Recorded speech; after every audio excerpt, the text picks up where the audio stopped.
Parliament के अंदर कोई सांसद हथियार लेके जा नहीं सकता, तो महिलाओं के पास हथियार भी नहीं है महिला सांसदों के, तो वो दांत से काट सकती हैं। मतलब प्रधानमंत्री जी को अपने दांतों से वो महिलाएं काट लेंगी। महिला सांसद हैं, सम्मानित सांसद हैं, वो प्रधानमंत्री जी को काट ना ले, इसकी रक्षा करते हुए जो है स्पीकर ने ये एक्शन दिया है। नमस्कार दोस्तों, कैसे हैं आप लोग? उम्मीद है आप सभी अच्छे होंगे। गुजरात लॉबी प्लान बनाती है और योगी आदित्यनाथ उस प्लान में फंस जाते हैं। कैसे? भारतीय जनता पार्टी से इस वक्त जो उनका कोर वोट बैंक है वो नाराज बताया जा रहा है और सबसे ज्यादा असर उत्तर प्रदेश के भीतर ही हो रहा है।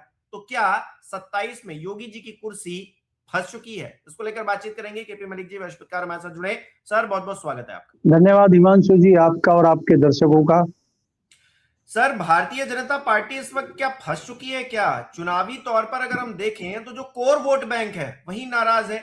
सोशल मीडिया से लेकर सड़क तक हंगामा, यूजीसी के मामले को लेकर मस्तरा, संसद में हमने देखा प्रियंका चतुर्वेदी किस तरह से हावी रही, और दूसरी तरफ जो फिल्में बन रही हैं वो भी अब नेगेटिव इंपैक्ट डाल रही हैं भारतीय जनता पार्टी के वोट बैंक पर। मायावती को ट्वीट करना पड़ रहा है और मायावती कहीं ना कहीं आपदा में अवसर तलाश रही है। उसमें हो क्या रहा है असल में, और क्या योगी जी की कुर्सी फंस गई क्या? देखिए हिमांशु जी, अगर आप सारे नजरिए पे नजर डालेंगे जो अभी पिछले कई दिनों से चाहे उत्तर प्रदेश हो चाहे केंद्र हो चल रहा है, आज की डेट में सबसे बड़ा मुद्दा ये है। अगर हम हाल फिलहाल देखें, हम वाराणसी से शुरू करें, अहिल्याबाई होलकर जी की जो मूर्ति थी उसको ध्वस्त किया गया, वहां से मामला शुरू हुआ और डाइवर्ट होते होते फिर वो प्रयागराज चला गया। शंकराचार्य जी ने फुटेज भी खींचा और काफी दिन तक जो योगी और शंकराचार्य जी का मामला चला। उसके बाद में फिर ये मामला अभी दिल्ली आ गया है और दिल्ली में आप जिस प्रकार से लोकसभा देख रहे हैं, बजट के बाद एक दिन भी हाउस नहीं चला है और पहली बार है ऐसा 70 साल के इतिहास में कि बजट सत्र में राष्ट्रपति के अभिभाषण का जो जवाब होता है, प्रधानमंत्री जी ने उस पर भाषण नहीं दिया है और जो मुख्य विपक्षी दल होता है, जो विपक्षी दल का नेता होता है, उसका भी भाषण नहीं हुआ है। ये 70 साल के इतिहास में एक तो पहली अप्रत्याशित घटना है। हालांकि स्पीकर अप्रत्याशित घटना दूसरी बता रहे हैं। उनका कहना यह है कि प्रधानमंत्री जी मोदी के ऊपर बड़ा खतरा है और उनको आशंका हो गई और उनको जानकारी मिली है कि प्रधानमंत्री जी के ऊपर हमला हो सकता है, इसलिए उन्होंने प्रधानमंत्री जी को आग्रह किया कि वो सदन ना आए और प्रधानमंत्री जी सदन नहीं आए और वो बच गए हमले से। तो यहाँ मेरा सवाल ये है, तो क्या प्रधानमंत्री जी अब कब आएंगे सदन, या आएंगे ही नहीं, या खतरा टल गया है, या ओम बिरला जी ने कोई एक्शन ले लिया है? क्योंकि हमला करने वाली जो बताई गई है वो कांग्रेस की महिला सांसद थी। तो महिला सांसद पे, और मैं तो कह रहा राहुल गांधी समेत अगर वो दोषी हैं तो स्पीकर क्या एक्शन ले रहे हैं? स्पीकर ने क्या एक्शन लिया अगर आपके पास रिपोर्ट आ गई थी? और ये बात आपने 24 घंटे के बाद बताई। और अगर ये सारी परिस्थितियां थी तो गृह मंत्री क्या कर रहे हैं, एसपीजी क्या कर रही है, जो पार्लियामेंट की सिक्योरिटी है उसमें जो आईपीएस है वो क्या कर रहे हैं? भजिया तल रहे हैं। इसके अलावा हो क्या रहा है? देखिए, देश के प्रधानमंत्री वो कोई भारतीय जनता पार्टी के प्रधानमंत्री या हमारे आपके प्रधानमंत्री नहीं है, वो देश की 140 करोड़ जनता के माननीय प्रधानमंत्री हैं। और हमारे यशस्वी प्रधानमंत्री के साथ इस तरह की घटना हो और कोई एक्शन ना हो, ये तो मजाक है। अब ये बात रिकॉर्ड पे आ गई है, ये बात देश से बाहर भी चली गई है। दुनिया के देश क्या सोच रहे होंगे जहां भारत को सबसे बड़ा लोकतंत्र कहते हैं और वहां प्रधानमंत्री को सदन के अंदर खतरा है, तो बाहर क्या होगा? हमारे प्रधानमंत्री जी तो कुछ दिन पहले बचे ही थे, वहां पंजाब में आदर से लौट आए थे और कहा था कि अपने मुख्यमंत्री को जाके कह देना कि मैं सुरक्षित बच आया हूं। तो क्या यहां भी पंजाब जैसी स्थिति हो गई है क्या पार्लियामेंट में? और अगर नहीं हुई है तो ये शगुफा क्यों छोड़ा गया? क्या राहुल गांधी वो जो किताब बता रहे थे गृह मंत्री और रक्षा मंत्री की अभी छपी नहीं है, वो किताब राहुल गांधी कहीं से निकाल लाए और उन्होंने कहा मैं अपने शुभ हाथों से प्रधानमंत्री मोदी जी को दूंगा, कहीं इस डर से तो मोदी जी नहीं आए। और दुर्भाग्य देखिए देश का, और महिला सांसदों के अपमान करने का भारतीय जनता पार्टी और उनके जो एनडीए के सहयोगी दल हैं, ऐसे ऐसे क्रांतिकारी सांसद हैं।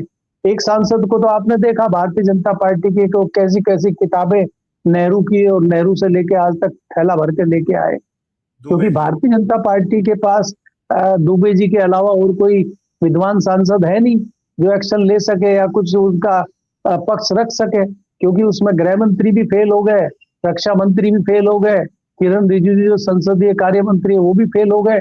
तो अंत दुबे जी को लाना पड़ा, उन्होंने हाउस में उनका जवाब दिया कांग्रेस का।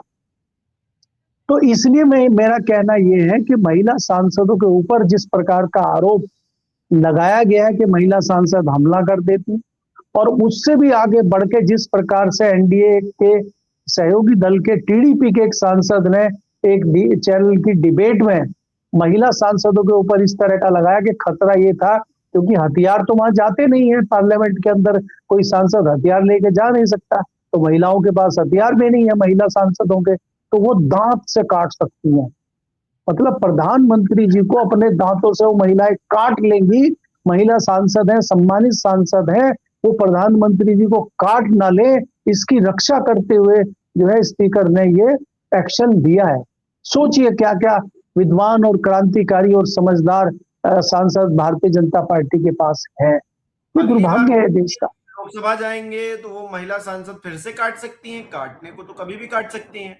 नहीं हिमांशु जी, मेरा सवाल तो पहले ही आ चुका है कि क्या बिरला जी सुनिश्चित कर चुके हैं कि मोदी जी अब कब आएंगे पार्लियामेंट, और आएंगे भी कि नहीं आएंगे, या वो वीडियो कॉन्फ्रेंस से ही घर से ही मोर को दाना खिलाते हुए पार्लियामेंट की कार्यवाही में भाग लेंगे जूम के थ्रू, इंटरनेट पे बैठ के जैसे हम और आप बात कर रहे हैं, क्या ऐसे ही मोदी जी बात करेंगे?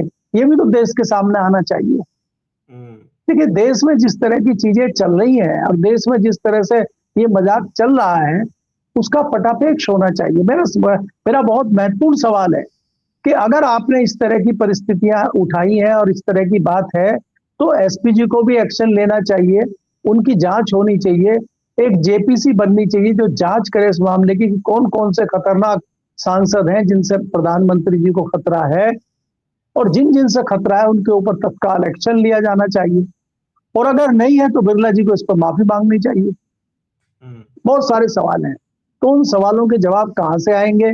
सरकार क्या करेगी, स्पीकर क्या करेंगे, क्या जवाब देंगे, क्या हाउस ऐसे ही चलता रहेगा? ये तो पटापेक्ष होना चाहिए जी। और जो भारतीय जनता पार्टी का कोर वोट बैंक है जो खतरे में इस वक्त पड़ गया है, या फिर मोदी जी को टारगेट पर ले रहा है, योगी जी के लिए ये चुनावी तौर पर अच्छे संकेत तो नहीं है, उसको किस तरह से देखें सर?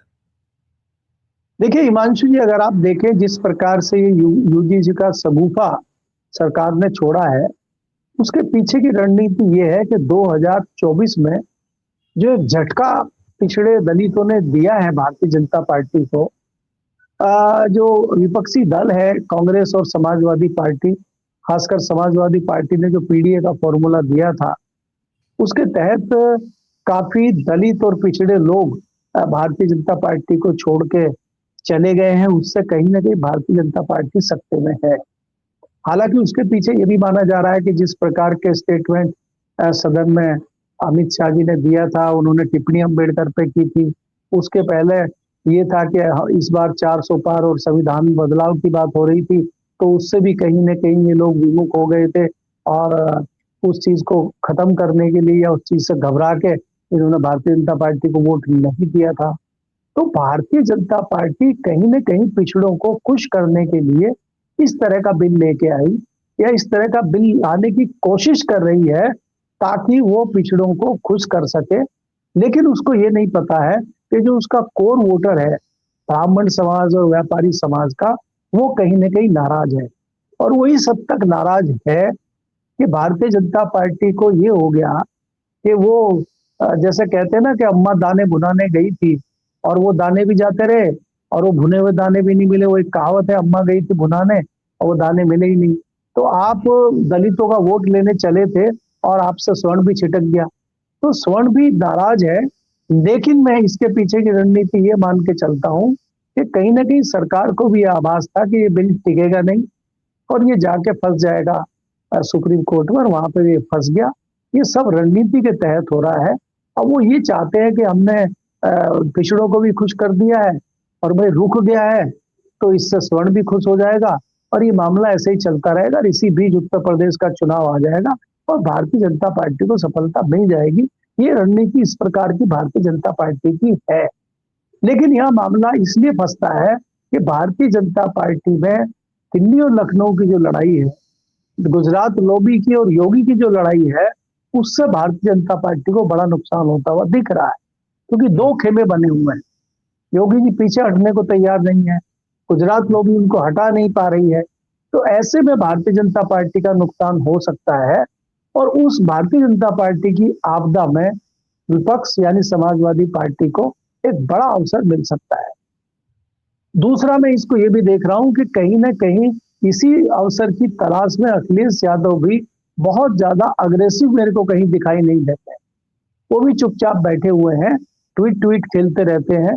कोई बहुत बड़ा एक्शन वो चुनाव के नजदीक जिस प्रकार से आ रहे हैं, कोई ऐसा धरना प्रदर्शन, कोई ऐसा सरकार का विरोध कर रहे हो, ऐसा कहीं दिखाई नहीं देता है। बहुत ज्यादा एग्रेसिव होकर वो लोकसभा में भी आजकल दिखाई दे रहे हो, पिछले 2 सेशन से वो भी नहीं दिखाई दे रहा है। तो शायद वो भी ये मान के चल रहे हैं कि भारतीय जनता पार्टी अपने कर्मों से ही हमें मौका दे देगी और हम शायद सत्ता में आ जाएंगे। उस तरह की रणनीति समाजवादी पार्टी भी बना रही है या आगे फ्यूचर में कुछ कर रही है, ये सोच सकती है। तीसरा पक्ष हिमांशु जी यहाँ पे मायावती जी का आता है, जो पिछड़े दलितों की बड़ी नेता हैं। वो भी धीरे धीरे सुगबुगाहट में है, अभी खुल के वो भी नहीं आई है, क्योंकि उनको भी पता है कि अगर यही चाल रहा तो उनकी पार्टी रसातल में चली जाएगी, जो काफी हद तक चली गई है। आज बहुजन समाज पार्टी को ये देखना होगा कि किसी भी सदन में उनका एक भी सदस्य नहीं है। एकमात्र सदस्य उत्तर प्रदेश की विधानसभा में है और वो भी ये माना जाता है कि वो अपने बलबूते है, उसमें बहुत ज्यादा उसको फायदा कोई बसपा से मिल गया है, ऐसा नहीं है। वो मजबूत क्षेत्र का नेता है तो वो अपने बलबूते जीत के आया, सिंबल भले ही बहुजन समाज पार्टी का हो।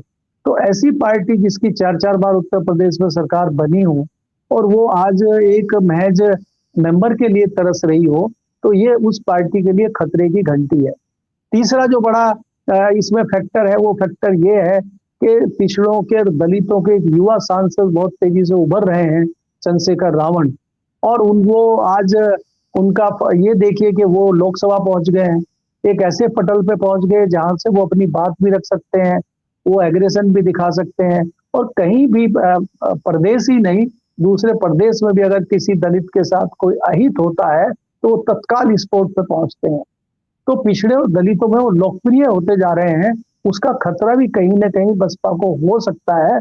उससे भी मायावती जी के माथे पे चिंता की लकीरें हैं, क्योंकि मायावती जी कुछ कर नहीं पा रही या करना नहीं चाहती है, क्योंकि उनके ऊपर जो है भारतीय जनता पार्टी की बी टीम होने का जो पोस्टर चस्पा है, वो पोस्टर उतर नहीं पा रहा है। वो पोस्टर पिछले 11-12 साल से उनके ऊपर ऐसा चिपक गया है कि वो न चाहते भी नहीं उतर पा रहा है।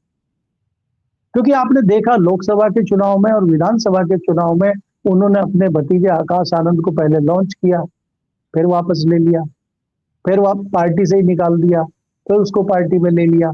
कई सारे जो अच्छे नेता थे जो काम कर रहे थे उनको पार्टी से निकाल दिया।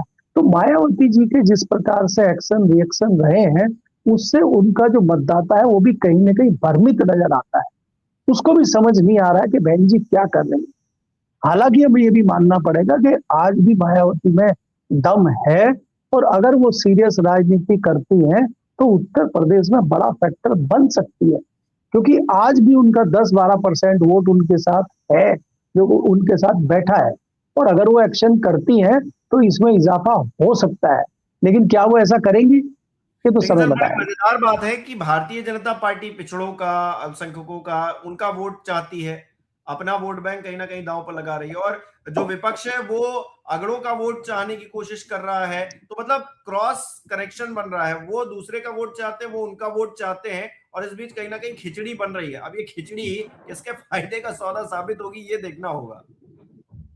नहीं देखिए हिमांशु, मैंने पहले ही आपको कहा कि जिस प्रकार से ये रणनीति चल रही है, अब विश्वास डगमगा रहा है सवर्णों का भी भारतीय जनता पार्टी से। जिस पर चाहे आप शंकराचार्य को लीजिए, चाहे आप बनारस की घटना को लीजिए, चाहे आप अयोध्या मंदिर में और वहां पे करप्शन के मामले को लीजिए, और चाहे भारतीय जनता पार्टी, जो भारतीय जनता पार्टी की सरकार यूजीसी को लेके आई है, तो कहीं ना कहीं स्वर्णों का, ब्राह्मणों का भी विश्वास डिग रहा है भारतीय जनता पार्टी के ऊपर से। और दूसरे जो दलित थे जो आपको छोड़ के चले गए हैं, वो वापस आएंगे, इसकी कोई गारंटी अभी है नहीं। तो यहाँ तो सीधे सीधे भारतीय जनता पार्टी को एक बड़ा नुकसान होते हुए हम देख रहे हैं। और उसका फायदा, जैसे कि मैंने कहा, मुख्य विपक्षी दल उत्तर प्रदेश में समाजवादी पार्टी है, तो उसको बहुत ज्यादा कुछ करना ही नहीं पड़ेगा। अगर भारतीय जनता पार्टी की ये स्थिति रहेगी तो उसको बड़ा फायदा मिल सकता है। आपने देखा जो समाजवादी पार्टी कोशिश कर रही थी कि उसके 20-25 विधायक वो सांसद आ जाएं, और उसके 37 सांसद आ गए। तो ऐसे में ही वो कोशिश करेगी कि हमारे 150 विधायक आ जाए और उसके 250 आ जाएंगे, तो उसको तो ज्यादा कुछ करना ही नहीं पड़ेगा, उसको खाली टिकटों का बंटवारा करना है। क्योंकि दो कम्युनिटी उसके साथ बिना बुलाए जा रही हैं, चाहे वो मुस्लिम कम्युनिटी हो, चाहे वो दलित कम्युनिटी हो, तो वो जाति का समीकरण देखते हुए अगर टिकट अच्छे से बांटते हैं तो उनको तो बहुत अच्छी सफलता मिल सकती है। ब्राह्मणों का भारतीय जनता पार्टी से नाराज होना भारतीय जनता पार्टी के लिए बहुत ही बड़ा डेंट है। कि भले ही ब्राह्मण जो है वोट की तादाद कम हो, उनकी संख्या कम हो, लेकिन परसेप्शन बनाने में ब्राह्मण समाज सबसे आगे रहता है और वो परसेप्शन बनाता है। और वो भी अगर भाजपा से छिटक जाएगा तो फिर तो भाजपा का भगवान ही मालिक है, और भगवान राम मालिक है अगर भारतीय जनता पार्टी के, तो वो भी कहीं ना कहीं रुष्ट दिखाई देते हैं। वहां जो है शंकर जी ने नेत्र खोल दिया है वाराणसी में, और अयोध्या में तो भगवान श्री राम ने जो है पहले ही अपनी नाराजगी जता दी है लोकसभा हरा के भाजपा को। तो आपसे तो कहीं ना कहीं भगवान भी नाराज लगते हैं, तो भगवान कैसे बचाएंगे। जैसे यहाँ पे याद आ गया कि साक्षी महाराज ने ट्वीट किया है कि भगवान की कृपा से हमारे प्रधानमंत्री जी बच गए, अगर वो लोकसभा में चले जाते तो उन पर बड़ा हमला हो सकता था। तो भगवान की कृपा से मोदी जी भी बच रहे हैं। तो भगवान की कृपा से ही सब कुछ हो रहा है, फिर ये लोग कर क्यों रहे हैं? क्या भगवान की कृपा से ही प्रदेश और देश चल रहा है क्या? तो अगर भगवान की कृपा से ही सब हो रहा है तो आप बैठिए भाई साइड में, भगवान से ही चलाया जाए फिर, खड़ाऊ रख के। जी बहुत बहुत शुक्रिया केपी मलिक जी हमारे साथ जुड़ने के लिए, तमाम बातचीत के लिए। हमारे दर्शक किस तरह से देख रहे हैं हमें कमेंट करके जरूर बताएं। इस वीडियो को लाइक करना, शेयर करना मत भूलिएगा। हमारे चैनल को सब्सक्राइब नहीं किया है तो वो भी जरूर कीजिएगा, और आप हमें सहयोग भी कर सकते हैं ज्वाइन बटन पर क्लिक करके। बहुत बहुत धन्यवाद।